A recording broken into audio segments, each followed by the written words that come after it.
Dieu parle tantôt d'une façon, tantôt d'une autre, déclare la parole de Dieu. Alléluia.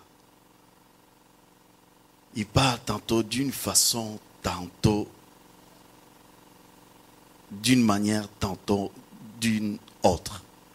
Bien-aimés, nous avons commencé le dimanche passé à nous plonger dans ce thème. C'est le thème de être conduit par l'Esprit de Dieu. Et aujourd'hui, nous allons continuer dans le même thème parce que, en fait, le dimanche passé, je n'ai pas vraiment tout clôturé et je me suis dit que ce n'est pas faire de donner une partie du message, sinon c'est la moitié de la révélation que c'est important de clôturer ce message. Donc nous allons continuer dans ce thème d'être conduit par l'Esprit de Dieu. Alors, vous pouvez aussi l'intituler « Écouter la voix de Dieu », entendre la voix de Dieu, être guidé par la voix de Dieu, comme vous le voulez. C'est autour de cela que le Seigneur va encore nous parler.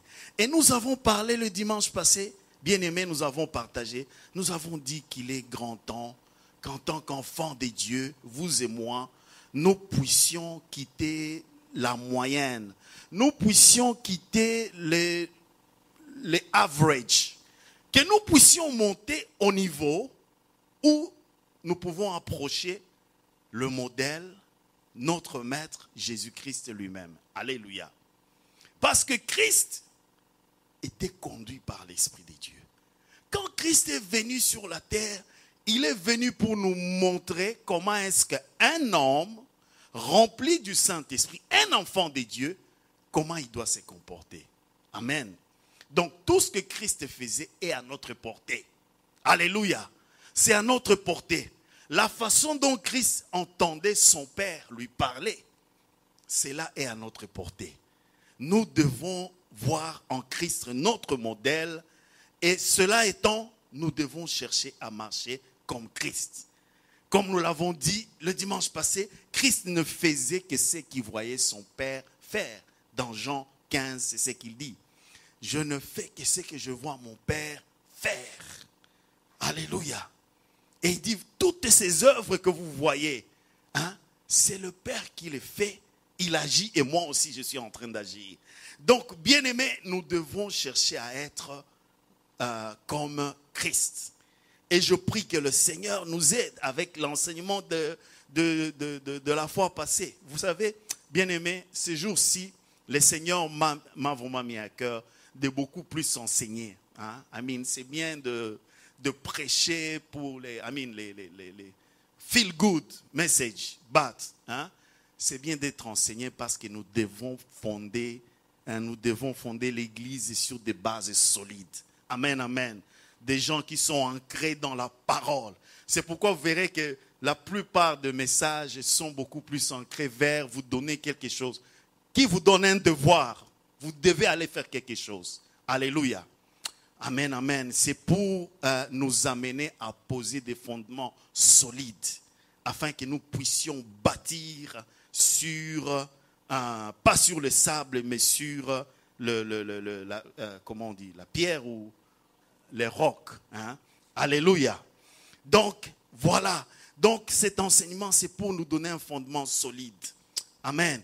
Donc, bien aimés, nous devons commencer à vouloir, à désirer et à apprendre à marcher à la lumière de notre Seigneur Jésus-Christ. Lui, il ne faisait que ce qu'il voyait le Père faire et il était totalement, Jésus était totalement sous la conduite du Saint-Esprit. Amen. C'est ça notre vision. Luc 4 est notre vision. Luc 4 il dit Jésus conduit par l'Esprit. Alléluia. Même pour aller jeûner là dans le désert, c'est l'Esprit qui l'a amené au désert. Alléluia. Pour être tenté, c'est l'Esprit qui l'a amené au désert. Il n'a pas jeûné pour jeûner, il a jeûné parce qu'il avait entendu la voix de Dieu et il est allé jeûner. Amen. Et aujourd'hui, nous allons encore voir toujours au modèle de notre Maître Jésus-Christ. Toujours dans Luc 4, vous allez voir certains des éléments de Luc 4 vont encore ressortir aujourd'hui dans ce message. Alléluia. Donc, bien-aimés, il est grand temps que nous puissions commencer à entendre la voix de Dieu. Que nous sachions la voix. Et quand nous disons la voix, nous ne sommes pas en train de dire une voix audible. Hein? Ça peut être, on peut dire la voix, mais ça peut ne pas être la voix. Vous allez le voir quand on va définir ce que nous appelons la voix de Dieu, ce n'est pas nécessairement une voix. Alléluia. Hein? Les voix de Dieu, la façon dont Dieu parle, ce n'est pas seulement une voix audible ou une voix intérieure, non. Quand on dit voix de Dieu, ça englobe plusieurs façons dont Dieu parle. Alléluia. À certains d'entre nous, oui, c'est vrai, Dieu va parler par une voix audible, mais pas toujours. Alléluia. Donc, nous devons commencer à entendre la voix de Dieu. Et je suis... mon constat personnel, c'est que beaucoup d'entre nous chrétiens, je crois presque la majorité des chrétiens, ils n'entendent pas la voix de Dieu. Hein? Ils se demandent, mais comment est-ce qu'on entend la voix de Dieu? C'est vrai, on dit, bon, Dieu m'a dit, Dieu m'a dit, Dieu m'a dit, mais est-ce que c'est vraiment Dieu qui a dit? Hein? Vous savez, quelqu'un a dit, souvent, hein, regardez même nos prières. Nos prières sont souvent des monologues. Nos prières ne sont... Une prière n'est pas supposée être... Toi, tu parles. Et puis tu finis, tu dis, j'ai fini, j'ai parlé, j'ai prié. Bien aimé, l'autre définition de la prière, c'est une conversation. Alléluia. C'est un dialogue avec Dieu. Tu es en train de te rencontrer avec Dieu. Donc Dieu doit te parler aussi. Amen, amen. Hein? Ce n'est pas seulement dire je t'aime, je t'aime, je t'aime. Hein? Je vous ai dit ça une fois. Je t'aime, je t'aime. Je dis toujours je t'aime, Seigneur, je t'aime, je t'aime, je t'aime. Mais jamais on dit Seigneur, je t'aime aussi. La raison pour laquelle on dit jamais je t'aime aussi, c'est que nous n'entendons jamais Dieu nous dire je t'aime. Alors nous on lui dit toujours je t'aime, je t'aime, je t'aime. Mais jamais nous disons je t'aime aussi. Si vraiment tu l'entendais te dire je t'aime, tu allais commencer à dire je t'aime aussi. Je t'aime aussi. Alors non, les choses doivent changer. Hein? Les choses doivent changer. Nous devons être en mesure d'entendre. Dieu nous dit, tu dis je t'aime, tu dois l'entendre, il dit, je t'aime aussi. Ah, dis moi aussi je t'aime Seigneur. Alléluia. Donc, ça doit changer. Quelqu'un a dit, ce n'est pas très important ce que toi tu as à dire à Dieu. Ce qui est plus important, c'est ce que Dieu a à te dire. Amen. Après tout, il est celui qui connaît tout. Il a toute la sagesse. Donc, le plus important, c'est ce que lui a à te dire, plus que ce que toi tu as à lui dire. Amen. Et nous devons, alors moi je crois que c'est vraiment capital que nous en tant que chrétiens, nous puissions arriver à une nouvelle dimension de comment nous entendons l'Éternel. Comment même nous prions. Comment même nous prenons des décisions dans la vie. Alléluia. Que nous commencions à écouter l'Éternel nous parler. Vous savez, la Bible dit que celui qui a des oreilles entende ce que l'Esprit dit à l'Église. Ça ne dit pas que celui qui a la bouche dise ce que l'Esprit dit à l'Église. Alléluia. Donc, c'est plus à entendre, c'est très important. C'est vraiment important. Alléluia. Et donc, Jésus a dit, mes brebis entendent ma voix. Jean 10, 27. Ça, c'est un verset auquel tu peux t'accrocher. Si tu n'entends jamais la voix de Dieu, pourquoi ne t'accroches pas à cette promesse? Je suis ta brebis éternelle. Je dois entendre ta voix. Hein? J'en ai marre d'être dans les à peu près. J'en ai marre d'être là, de dire je ne sais pas. Hein? J'en ai marre d'aller chez les prophètes, hein? Les gourous, je ne sais pas moi qui, pour entendre ta voix. Parle-moi aussi. Parce que tu dis que tes brebis, moi je suis tes brebis. Je suis ta brebis. Donc je dois entendre ta voix, Seigneur. Alléluia. Les brebis entendent ma voix et elles me suivent. Donc je dois entendre ta voix. Pour te suivre, Jésus, je dois être en mesure d'entendre ta voix. Amen, amen. Alléluia. Et alors, Job vient nous dire, hein, et c'est là que je commence à entrer peut-être dans ce que je n'ai pas couvert la fois passée. Job vient nous dire que Dieu parle tantôt d'une façon, tantôt d'une autre. Amen. Dieu parle tantôt d'une façon, tantôt d'une autre. Il parle par des songes. Moi, j'aime beaucoup quand il dit tantôt d'une façon, tantôt d'une autre, parce que ça englobe tout. Mais spécifiquement, il parle des songes et des visions nocturnes. Vous savez pourquoi Dieu nous parle souvent la nuit? Pourquoi il parle souvent par des songes et des visions nocturnes? C'est parce qu'en tant qu'homme, nous ne donnons pas à Dieu le temps de nous parler. Nous sommes tellement occupés par nos occupations quotidiennes que nous ne donnons pas à Dieu le temps de l'écouter. Alléluia. We are so caught up in the things of everyday life. We are so caught up in the things which we see. We are so caught up with the reality of the things we can touch. Les choses que nous pouvons toucher, les choses que nous pouvons voir avec nos sens naturels, au point que nous ignorons de donner à Dieu le temps de nous parler.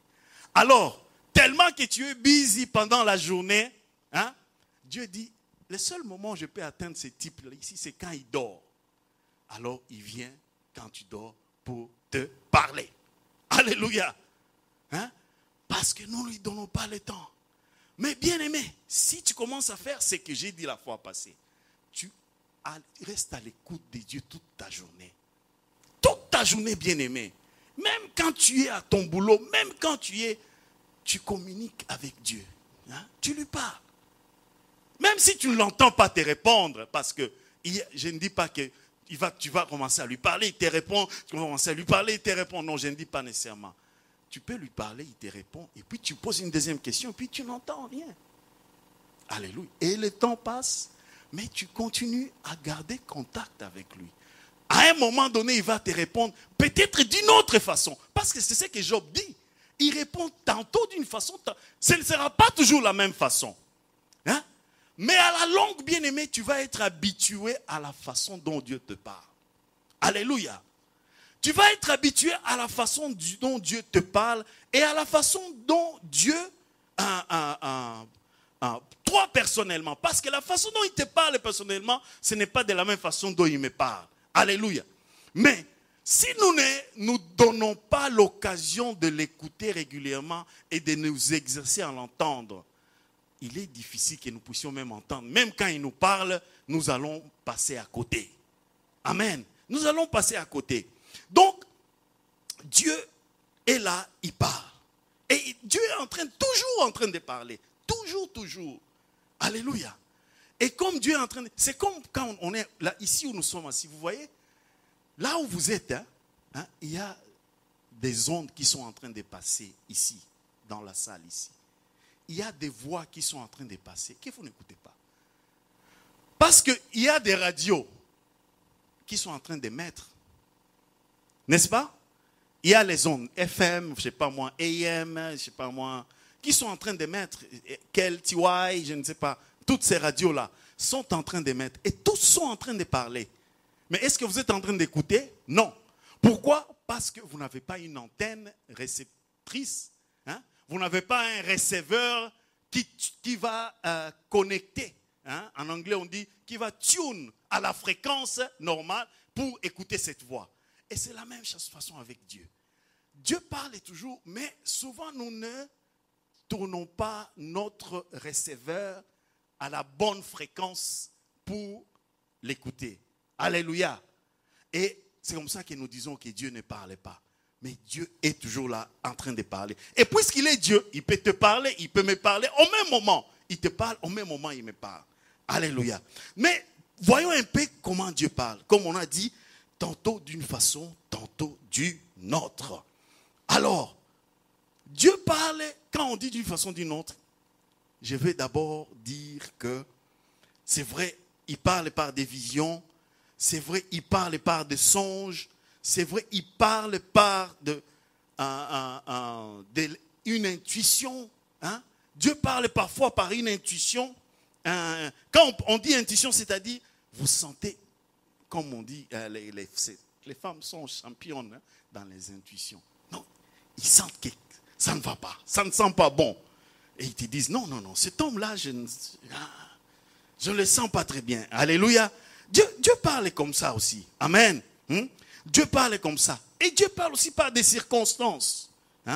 Dieu parle par des circonstances. Et Dieu parle aussi par des voix audibles.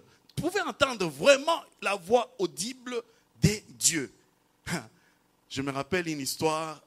Il y a une dame juive. Elle est juive. Et cette dame-là, on lui a parlé de Jésus. Elle connaissait les dieux d'Israël, les dieux. Vous voyez, les dieux Jéhovah, comme on est en train de l'étudier dans nos études bibliques, il connaissait les dieux grands. Les dieux Jéhovah, tu ne lui parles pas, non. Mais on l'a amené, quelqu'un lui a parlé de Jésus, l'a invité dans une réunion de chrétiens. Et les chrétiens étaient là et elle rigolait pas mal parce que elle voyait ce que les chrétiens faisaient, disaient, ils priaient en langue, elle rigolait, se moquait. Et puis, bon, pour elle, c'était fini, c'était une bonne réunion. Elle est rentrée.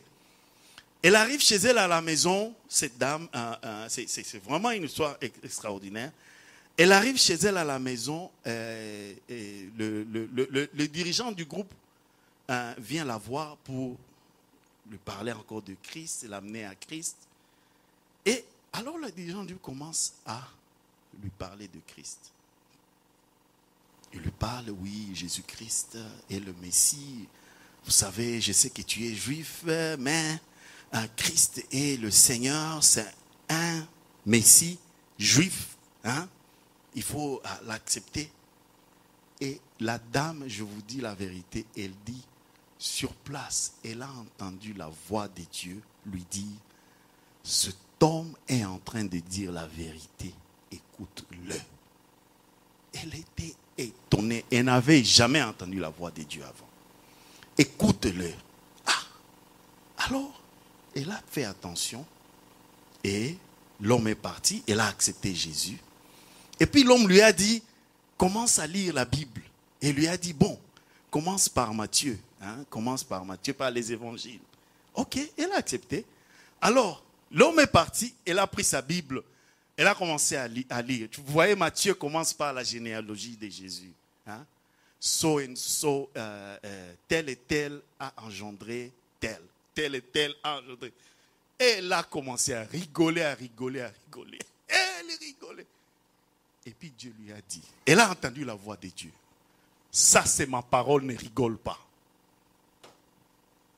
Alléluia. Je vous dis la vérité. Nous tous, parfois, nous négligeons. Le jour où j'ai entendu ce témoignage, j'ai dit, Seigneur, c'est vrai ça. Parce que nous tous, ces noms ici, je suis content que ce ne sont pas les noms de mon grand-père. Alléluia. Mais, donc, elle aussi, elle rigolait comme ça. Elle dit, et puis Dieu elle va entendre la voix de Dieu. Elle dit, ça c'est ma parole, ne rigole pas. Alors elle est devenue sérieuse. Elle dit, Dieu lui parlait, pendant ce temps-là, Dieu lui parlait presque à chaque moment. Audiblement, elle entendait la voix de Dieu. Alors, un jour, elle est allée à la réunion avec les chrétiens en question. Elle arrive là. Et puis, elle dit, alors, à un moment, Dieu lui a demandé de faire quelque chose. Mais elle n'a pas fait. Elle a entendu, Dieu lui a dit, fais ceci, elle n'a pas fait. Alors, et puis la voix de Dieu était devenue rare. Elle n'entendait plus Dieu parler. Alors, elle est allée à cette réunion. Et puis, elle a dit aux gens, est-ce que vous avez constaté que ces jours-ci, Dieu ne parlait pas? Et les gens lui ont dit, mais de quoi tu parles? Ils ont dit, mais de quoi tu parles? Il dit, mais vous n'écoutez pas la voix de Dieu? Oh. Il dit, mais toi tu écoutes la voix de Dieu? Il dit, elle dit, mais je vous entends dire, Dieu a dit, Dieu a dit, Dieu a dit. Mais comment vous n'écoutez pas sa voix? Il dit, mais comme ça, moi j'entends sa voix, ça sort comme une voix monotone là, comme elle décrit exactement. Les gens étaient étonnés. Et elle était étonnée aussi. Parce qu'elle pensait que les chrétiens, quand ils disent Dieu m'a dit, ils entendent sa voix. Comme elle était en train d'entendre. Et alors elle était étonnée que, apparemment, c'était un peu spécial pour elle. Mais elle a dit, en tout cas, elle a continué à écouter la voix de Dieu comme ça pendant tout un temps. Jusqu'au jour où même Dieu lui a montré, lui a montré que le berger, c'est une histoire bizarre, le berger du groupe là commençait à s'intéresser à elle pour l'épouser. Hein, et elle ne voulait pas. Il dit, ah non, ça c'est pas mon genre du tout. Et puis Dieu un jour va lui dire, non, ça c'est ton mari. Oh, bien aimé. Alléluia. C'est un peu rigolo l'histoire. Ce qui m'a beaucoup amusé, c'est qu'elle croyait que, comme nous les chrétiens, on dit, ah, Dieu m'a dit de faire ceci, Dieu m'a dit. Elle croyait que nous aussi on entendait la voix de Dieu de façon audible. Mais elle écoutait la voix de Dieu de façon audible. Amen, amen. Mais c'est pour confirmer, bien aimé, que Dieu peut vous parler de façon audible. Il est Dieu. Amen. Il choisit la façon dont il te parle, mais il peut te parler de façon audible. Mais souvent, Dieu nous parle aussi pas audiblement, mais par une petite voix intérieure. Alléluia. Hein, tu veux dormir et tu entends cette petite voix qui dit, tu n'as pas prié aujourd'hui. Ah, tu te dis, ah, je suis fatigué. Tu dors. Non, c'est Dieu t'a parlé. Alléluia. Dieu t'a parlé, c'est la voix intérieure. C'est cette petite voix qui avait parlé à Élie. Quand Élie s'est trouvé dans la cave, hein, Dieu a dit, va, hein, tiens-toi devant moi, je vais te parler. Et il a entendu. Dans le vent est passé. Dieu n'était pas là.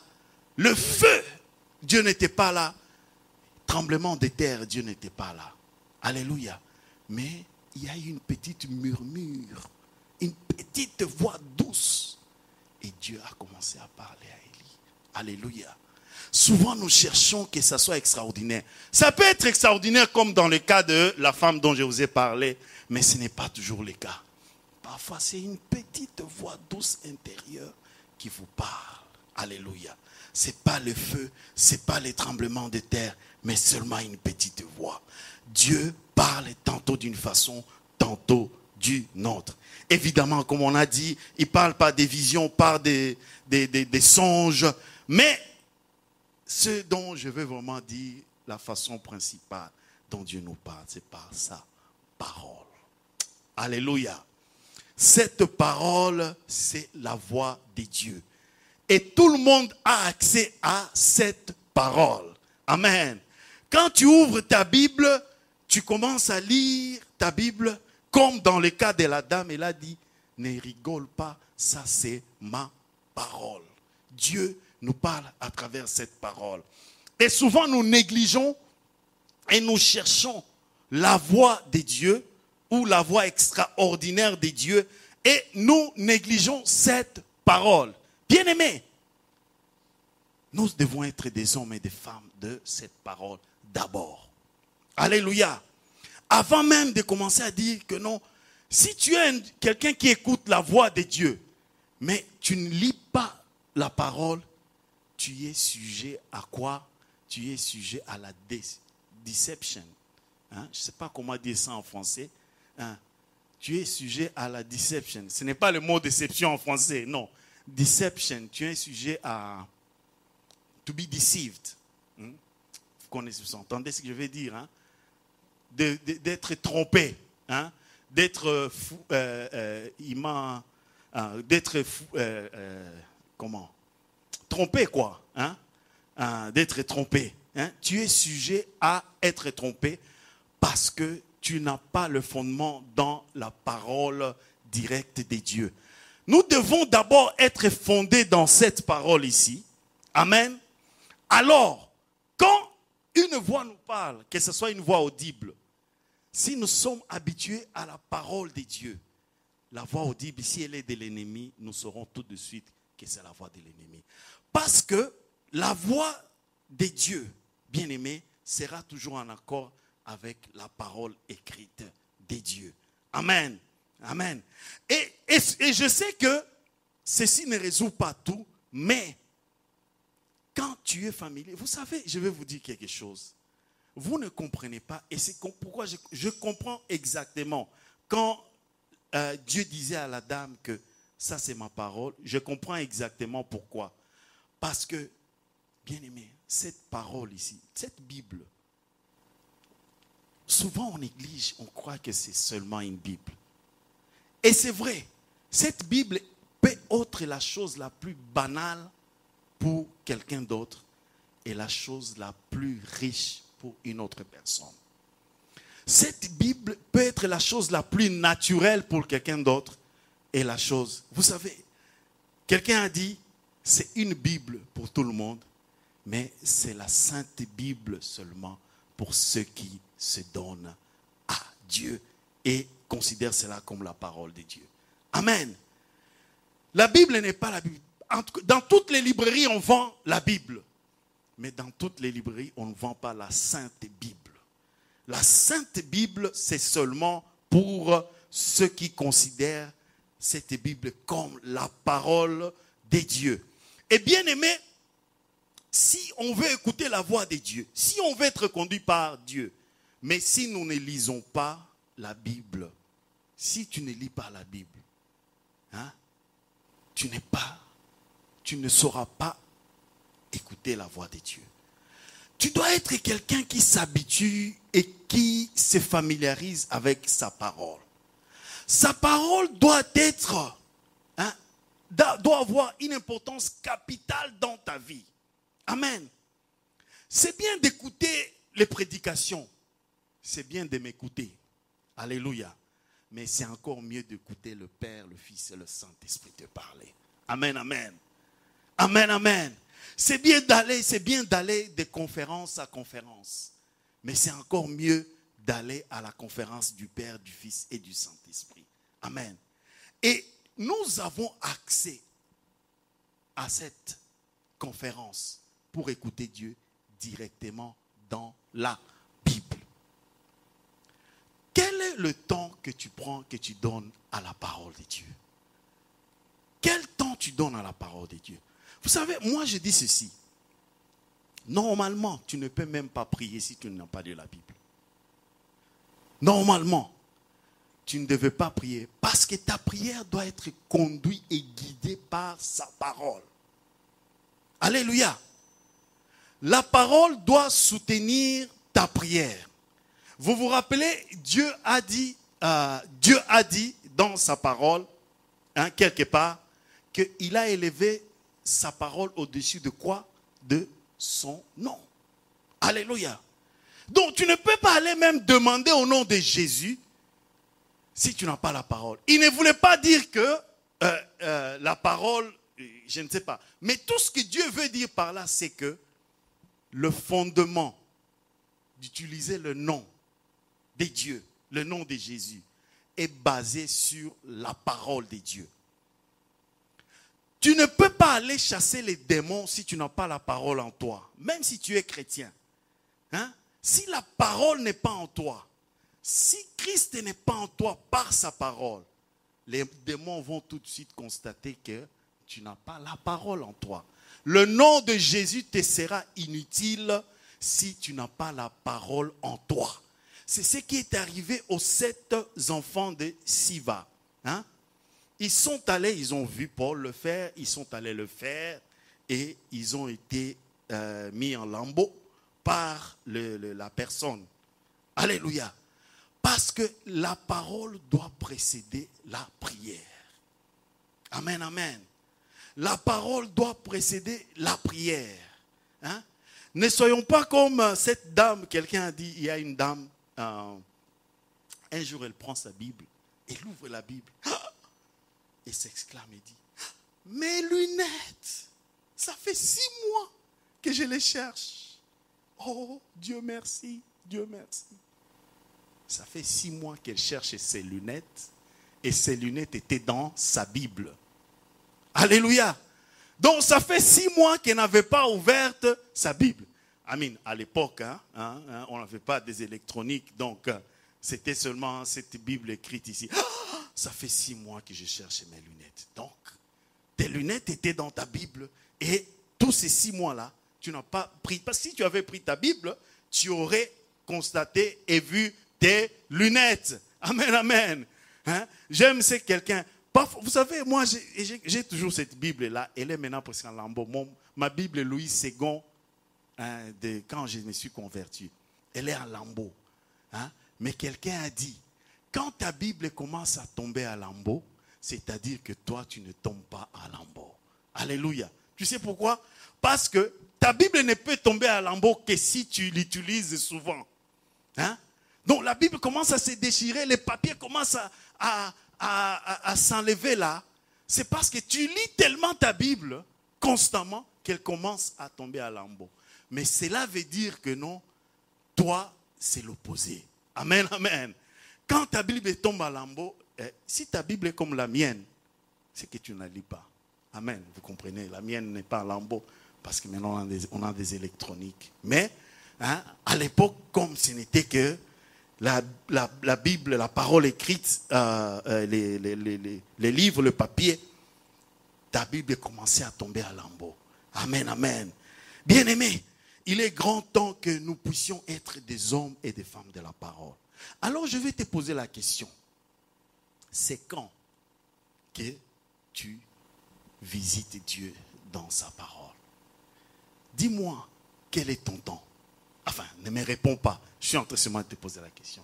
Dis-moi, quel est ton temps? Si je te pose la question maintenant, dis-moi, quel est ton temps où tu visites Dieu dans sa parole, chaque jour? Pas le dimanche, parce que les dimanches, nous sommes ici, c'est autre chose. Mais chaque jour, quel est le temps que tu as mis à côté pour écouter Dieu dans sa parole? Bien-aimé, si on n'a pas un rendez-vous avec Dieu, on ne verra pas de grandes choses avec Dieu. Tu dois avoir un rendez-vous avec Dieu pour le visiter dans sa parole. Une visite dans la parole de Dieu, c'est une visite avec Dieu. Alléluia. Et Dieu va te parler à travers sa parole. Cette parole, c'est une parole ointe, bien-aimée. La Bible est ointe. Mais nous passons à côté parce que nous cherchons le surnaturel alors que dans la Bible, les paroles de la Bible sont déjà surnaturelles. Amen, amen. Amen, amen. Il est grand temps, bien-aimés. Nous devons être fondés sur la parole de Dieu. Hein? Nous devons fonder nos vies. Regardons Luc 4. Dans notre vision de Luc 4, hein, Jésus-Christ est venu, a été tenté. Le diable est venu pour tenter Jésus. Hein? Il a rencontré Jésus et il a attaqué. Qu'est-ce que Jésus a fait? Jésus n'a utilisé que quoi? La parole. Alléluia. Alors, si Luc 4 doit être notre vision, nous devons être des hommes et des femmes qui ont la parole. Et nous n'aurons pas la parole si nous ne lisons pas la Bible. Amen. Nous n'aurons pas la parole si nous ne lisons pas la Bible. Il a dit, l'homme ne vivra pas seulement de pain. Hein? Ça, ce n'est pas dans Luc 4. On n'ajoute pas. On n'a pas ajouté les mots, mais de toute parole qui sort de l'Éternel.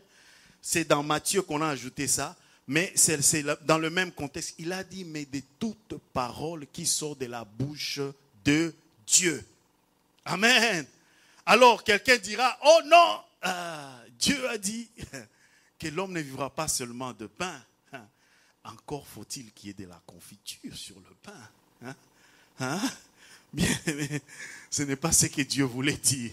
Quand il disait que l'homme ne vivra pas seulement de pain, ce n'est pas parce qu'il faut qu'il y ait de la confiture, non.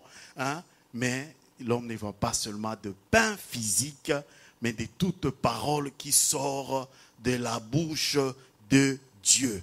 Alors, il y a deux mots dans la Bible qui signifient parole. Vous connaissez, logos, ce sont des mots grecs, et rhéma. Dans le grec, vous verrez que dans les Bibles francophones ou anglophones, on a seulement traduit parole, parole, parole. Mais dans le texte original grec, vous verrez qu'il y a logos et il y a rhéma. La raison pour laquelle, c'est parce qu'il y a une différence entre logos et rhéma. Et je crois que nous devons comprendre cela. Quand Jésus a dit que l'homme ne vivra pas seulement de pain, il disait, mais il vivra de toute rhéma, de tout rhéma qui sort de la bouche de Dieu. Amen. Mais quand on dit qu'au commencement était la parole était avec Dieu et la parole était Dieu, c'est au commencement était le logos était avec Dieu et le logos était Dieu. Alors, quelle est la différence entre le logos et Rhéma? Vous savez, il y a une église qui s'appelle Logos Rhéma au Congo. Donc, la différence, c'est seulement que le logos, c'est la parole éternelle de Dieu, la parole écrite de Dieu. C'est toute cette Bible est logos. Mais le rhéma, c'est quand une parole de Dieu devient spécifique. Quand Dieu parle de façon spécifique dans une circonstance spécifique. Alléluia. Et c'est ce que nous voulons. C'est ce que nous voulons. En lisant cette parole de Dieu, nous voulons que cette parole soit en nous et que dans des circonstances spécifiques, Dieu puisse servir de cette parole pour nous donner un rhéma. Alléluia. La différence est que quand on parle de logos, tu ne peux pas prendre le logos et te baser dessus pour faire certaines choses en disant que Dieu t'a dit. Ce n'est pas parce qu'il est écrit ici que Pierre a marché sur les eaux que tu peux aller commencer à marcher sur l'eau et dire que non, et je vais marcher sur l'eau. Non, ça c'est la parole de Dieu seulement. Tu vas dire non, c'est dans la Bible. Jésus-Christ, oh Pierre, moi je suis aussi comme Pierre. Moi aussi je peux faire ça. Non, les gens ont essayé et ils se sont retrouvés dans la noyade. Ils sont morts. Pourquoi? Parce que c'était le logos. Tu ne prends pas le logos pour rhéma. Tu dois recevoir un rhéma de Dieu. Pierre, quand il a marché sur l'eau, il avait entendu une parole directe de Christ disant « Viens ». Alléluia. Et ça, c'était le rhéma, une parole spécifique dans une circonstance spécifique. Et sur base de cette parole, Pierre a marché sur l'eau. Alléluia. Et donc, nous aussi, nous devons commencer non seulement à lire le logos, mais au moment spécifique, Dieu va se servir de logos que nous lisons. Alléluia.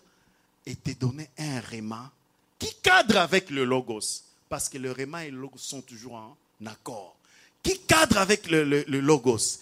Et ce rhéma de Dieu, c'est cette parole-là qui t'amène à faire des grandes choses pour Dieu. Alléluia. Tu ne peux pas dire, oh non, Dieu a dit ça et tu te bases seulement sur une promesse générale de Dieu alors que ce n'est pas un rhéma de Dieu. Tu ne verras pas les résultats, bien-aimés. Mais tu ne peux pas arriver au rhéma si tu n'es pas en accord et tu n'es pas connecté au logos de Dieu. Amen. Et donc, nous devons d'abord être des hommes et des femmes qui lisent la parole générale de Dieu. Amen.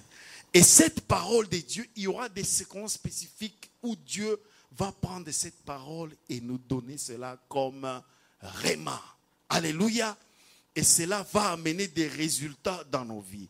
C'est très important, bien-aimés, pour écouter la parole de Dieu et voir la parole de Dieu faire des grandes choses dans nos vies. Je me souviens quand j'étais chrétien, un jeune chrétien, je me souviens, j'étais dans ce ministère où on priait pour les gens et on était au milieu d'une délivrance, où j'étais au milieu d'une délivrance, et bien aimé, je ne sais pas, et je crois que parfois Dieu fait des choses comme ça seulement pour m'enseigner ou t'enseigner quelque chose. J'ai prié pour cette, je ne sais pas, c'était une dame, je crois, et j'ai prié, j'ai utilisé le nom de Jésus, le sang de Jésus. J'ai tout fait, mais il n'y avait pas de changement. J'ai prié, j'ai dit le nom de Jésus. Et cette dame, elle rampait à terre comme un serpent. Je me rappelle, elle était à terre comme un serpent. Alors, dans ce moment, somehow, je ne sais pas d'où est-ce que c'était venu, mais je sens le Seigneur me met à cœur la parole, ma parole, ma parole. Alors, je prends la Bible et j'ouvre la Bible dans le livre d'Apocalypse. Et le Seigneur me conduit exactement dans Apocalypse chapitre 12. Alors, j'arrive dans Apocalypse chapitre 12, si vous connaissez le texte, il y eut une guerre dans le ciel, l'archange Michel combattit contre les dragons, et les dragons combattit. Alors, j'ai ouvert cette parole-là d'Apocalypse 12, j'ai commencé à lire. Alléluia. Bien-aimé, j'ai dit à la dame était à terre en train de rouler comme un serpent. J'ai dit, toi tu ne veux pas m'écouter, maintenant écoute la parole de Dieu. Je lis, je commence à lire. J'arrive au verset 11 qui dit qu'on l'a vaincu à cause du sang de l'agneau et à cause de la parole. Bien-aimé, je n'ai pas terminé ce verset. Les démons qui étaient dans la dame ont crié et ils sont partis. Je suis resté là, j'étais étonné. J'ai dit, Seigneur, mais ce n'est pas possible.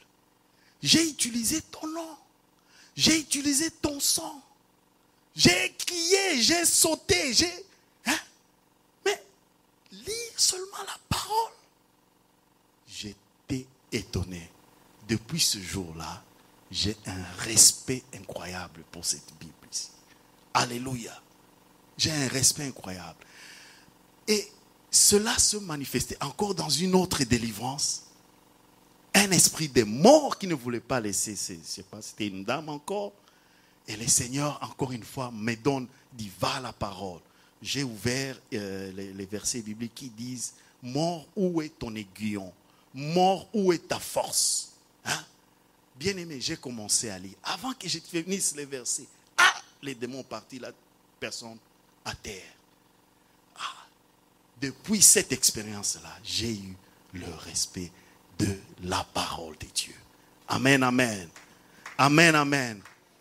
Et récemment, ça s'est encore passé. Maintenant, ici aux États-Unis. Là, c'était il y a longtemps. Ça récemment, l'année passée, je crois. Ça s'est encore passé ici aux États-Unis. Quelqu'un était là, en train de manifester les démons. On a essayé, bon. Et on priait. Et puis, le Seigneur me dit, prends la parole. Je prends la parole. Je commence à lire Apocalypse. Je lis.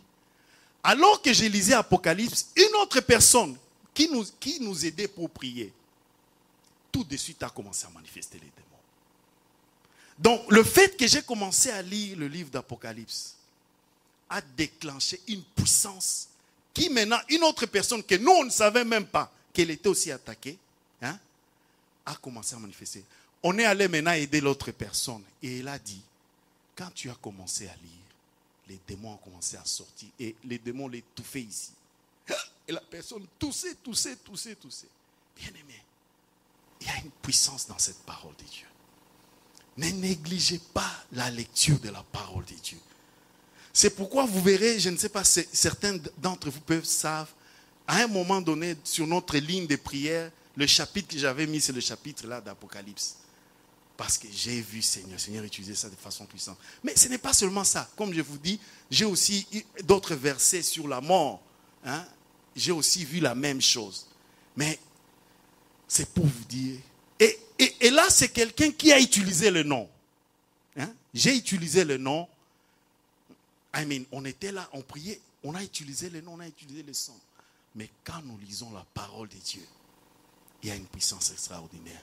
Donc si vous voulez que les démons puissent vous laisser tranquille, soyez des hommes qui aiment la parole.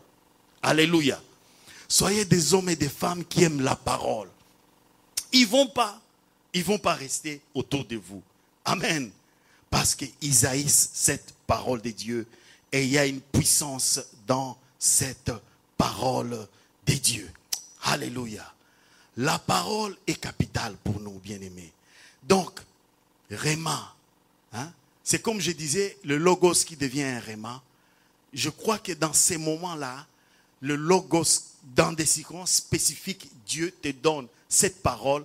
Et tu lis cette parole, c'est le Réma de Dieu qui entre en action. Et la puissance éclate. Vous savez, la Bible dit, la foi vient de ce qu'on entend. Et ce qu'on entend vient de la parole de Dieu. Alléluia. Mais ce que ça veut dire, le mot là, c'est Réma. La foi vient de ce qu'on entend, mais ce qu'on entend vient du Réma de Dieu. Alléluia. Donc, il est important que nous soyons des hommes qui se familiarisent avec le logos. Et quand nous nous retrouvons dans une situation spécifique comme là, je m'étais retrouvé, Dieu va m'envoyer à sa parole. Cette parole-là devient un réma. Et le réma vient avec toute la puissance nécessaire, la foi nécessaire pour accomplir les résultats que vous êtes en train de chercher. Alléluia. Amen, amen. Donc, la parole de Dieu bien-aimé, ça, c'est une façon par excellence par laquelle Dieu nous parle. Amen. Le temps est passé, mais j'aimerais clôturer en vous parlant du parabole du semeur. Vous savez, il y a une parabole du semeur qui est dans Matthieu, qui est dans Marc. Et dans la parabole, on dit que le semeur est sorti, il lançait les semences. Et on dit qu'il y en a qui sont tombés à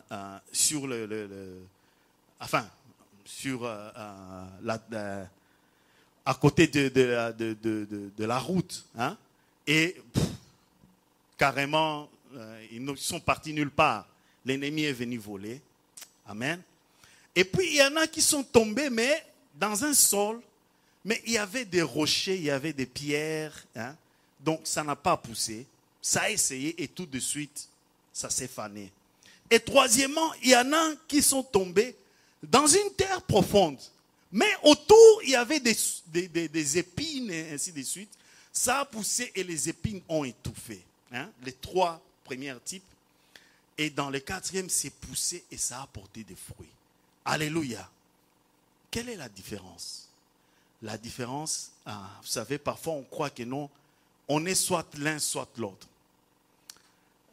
Le Seigneur, ce qu'il m'a dit, c'est que c'est vrai, mais si nous appliquons ceci à la parole de Dieu, certains d'entre nous, parfois, nous sommes comme le premier type de sol. Nous avons cette parole de Dieu et elle est là, elle est dans notre tiroir. On ne la lit pas. Alors, la parole, on ne donne même pas à la parole une chance. Il n'y a même pas une chance. Parfois, ça c'est le deuxième cas, on lit la parole, mais on ne fait comme une lecture d'histoire. On lit comme une lecture d'histoire. Et bon, là c'est superficiel. C'est ça, ça tombe, mais il y a des pierres, ça ne pénètre pas, ça n'entre pas. Alléluia. Mais troisièmement, parfois nous lisons et nous méditons un peu la parole, parce que c'est ça la clé, méditer la parole.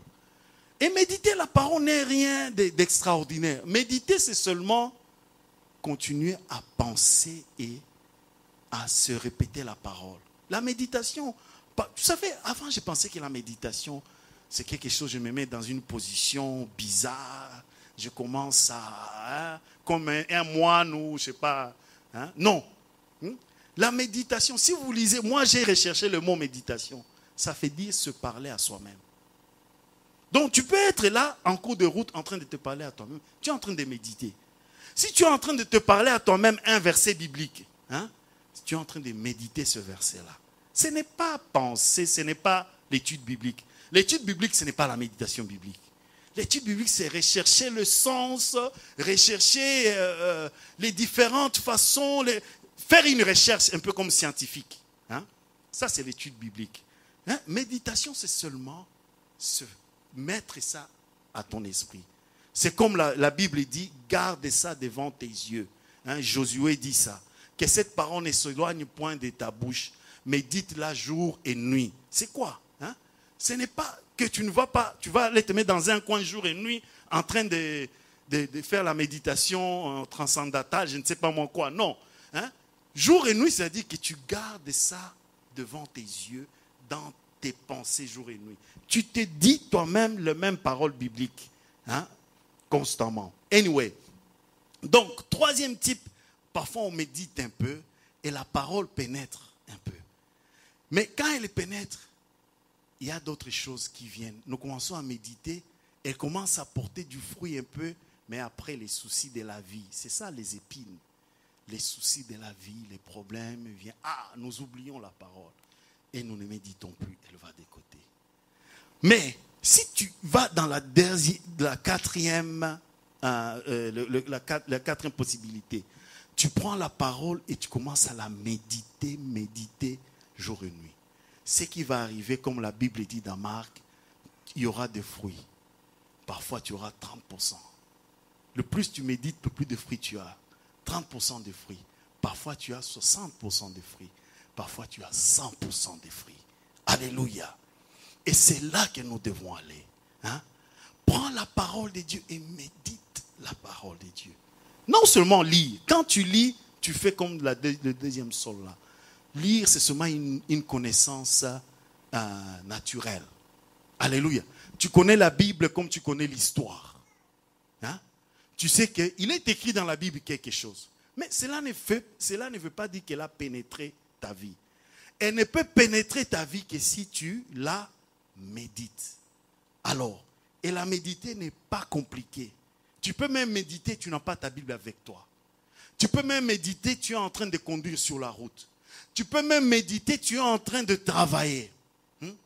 C'est seulement avoir cette parole-là.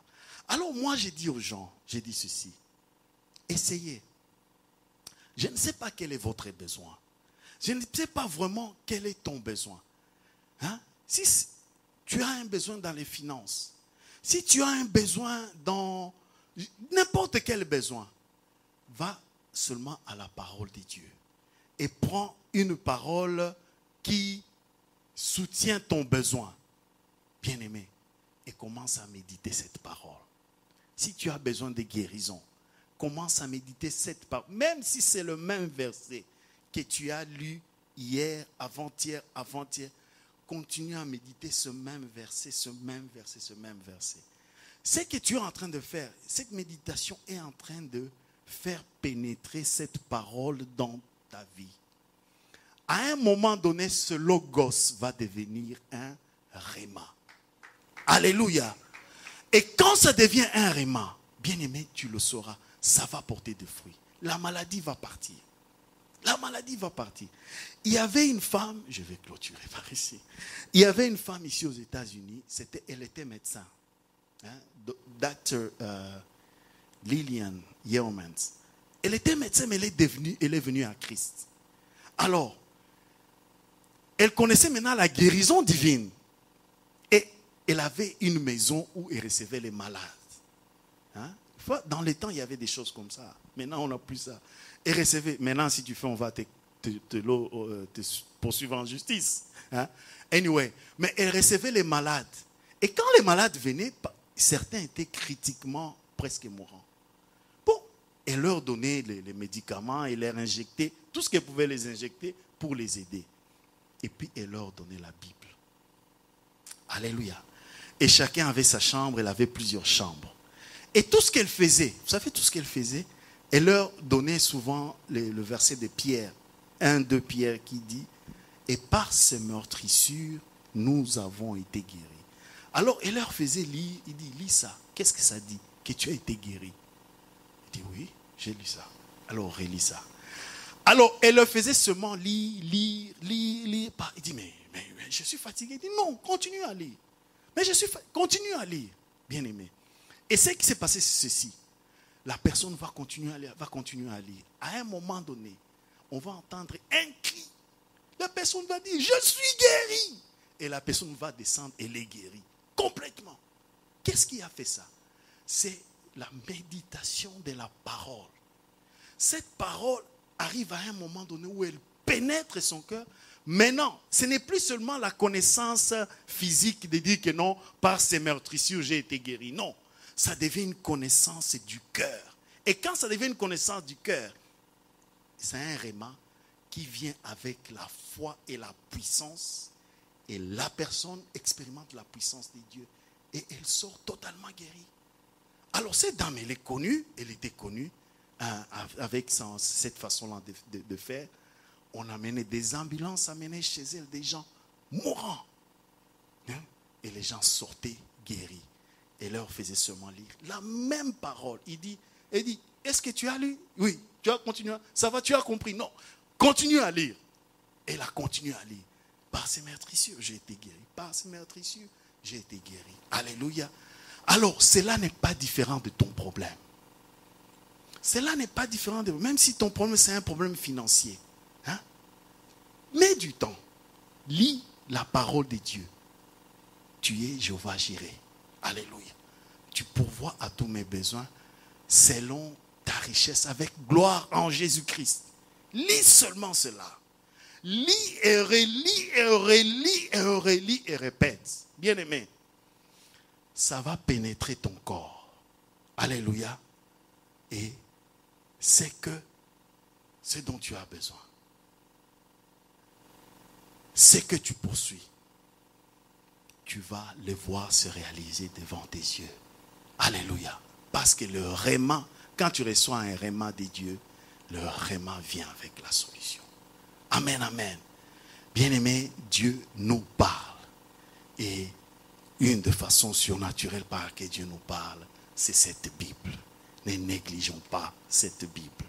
Alléluia. C'est vrai, logos, mais avec méditation et persévérance, le logos devient réma et nous expérimentons la gloire de Dieu. Amen, amen. Amen, amen.